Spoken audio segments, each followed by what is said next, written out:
संबंधों का संयोजन, संबंधों का संयोजन, कंपोजिशन ऑफ रिलेशन। तो देखते हैं कंपोजिशन ऑफ रिलेशन या संबंधों का संयोजन होता क्या है। तो यहाँ स्पष्ट दिखाई दे रहा है कि संबंधों का संयोजन मतलब संयोजन करने के लिए कम से कम दो संबंध होनी चाहिए। इसलिए हम यहाँ पर इसको परिभाषित इस प्रकार से करते हैं, माना कि ए बी सी तीन समुच्चय है, हमने तीन समुच्चय लिया ए बी सी।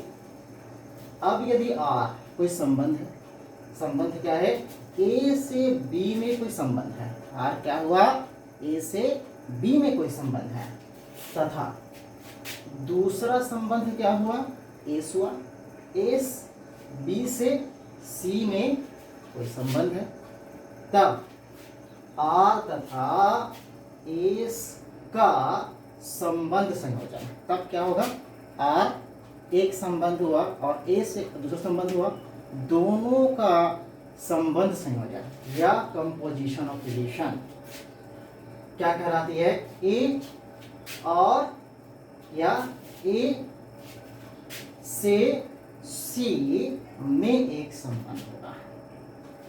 जैसे समझने का प्रयास करते हैं, यदि ये तीन समुच्चय हो गया, ये दोनों का संबंध हुआ और ये दोनों का संबंध हुआ, तो ये दोनों का संबंध होगा, तो उसको हम किससे रिप्रेजेंट करते हैं, तो हम रिप्रेजेंट करते हैं S operator R, S O R, S operator R से प्रदर्शित करते हैं। इसको शो करते हैं हम संयोजन संबंध को, मतलब दो संबंधों के संयोजन को हम एस ऑपरेटर आर से प्रदर्शित करते हैं।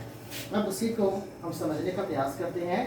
यदि मान लेते हैं a small a element capital A का है, स्मॉल बी कैपिटल बी का है और स्मॉल सी कैपिटल सी का एलिमेंट्स हैं, तो ए और क्या होगा बोल रहे हैं, तो हम बताने का प्रयास कर रहे हैं ए का जो एलिमेंट होगा और सी का जो एलिमेंट होगा उसका जो ऑर्डर्ड पेयर होगा, क्रमित युग्म होगा, वही एक्चुअल में क्या होगा, वही क्या होगा, कंपोजिशन ऑफ रिलेशन होगा, संबंधों का संयोजन को शो करता है। तो वही शो कर रहे हैं, देखिए ए सी ऑर्डर पेयर क्या हो, a c, there exist b is element of B, और जहां पर इसके अंदर में क्या है, देखिए बी होगा।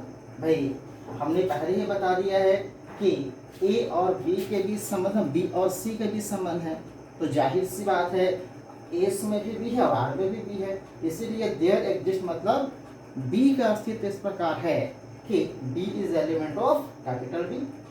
ओके, और यहाँ बता रहे हैं ए बी जो होगा आर का एलिमेंट है एन, बी सी किसका एलिमेंट होगा, एस का एलिमेंट होगा। ये जो मैं अभी मेथड बताया, ये किसी भी प्रकार के संबंध को लिखने का पैटर्न है, लिखने का तरीका है, जो मैंने पहले क्लास में आपको बताया हूँ। तो उसी पैटर्न से हम रिप्रेजेंट कर रहे हैं और यही पैटर्न जो होता है रिलेशन को रिप्रेजेंट करने का तरीका होता है। अब एग्जाम्पल समझने का प्रयास करते हैं। माना कि हमने ए 1 2 ले लिया, बी 3 4 और सी 5 6। तो देखते हैं आर क्या हो जाएगा, ये दोनों का क्रमिक युग्म हो सकता है, तो हमने क्रमिक युग्म ले लिया, ये संबंध होगा।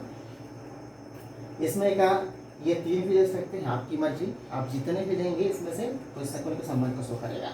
उसी प्रकार ये दोनों का क्रमिक युग्म ले लिए, हम इसको संबंध मान लिए, है ना। यहाँ भी ये चारों एलिमेंट को लो या फिर ये दो एलिमेंट को लो, वो भी संबंध ही कहलाता है, क्योंकि हमको पता है कि कोई भी संबंध जो होता है उसके ऑर्डर पेयर का सबसेट या इक्वल होता है, सबसेट या इक्वल होता है, इसलिए ये भी संबंध होगा और ये भी संबंध होगा।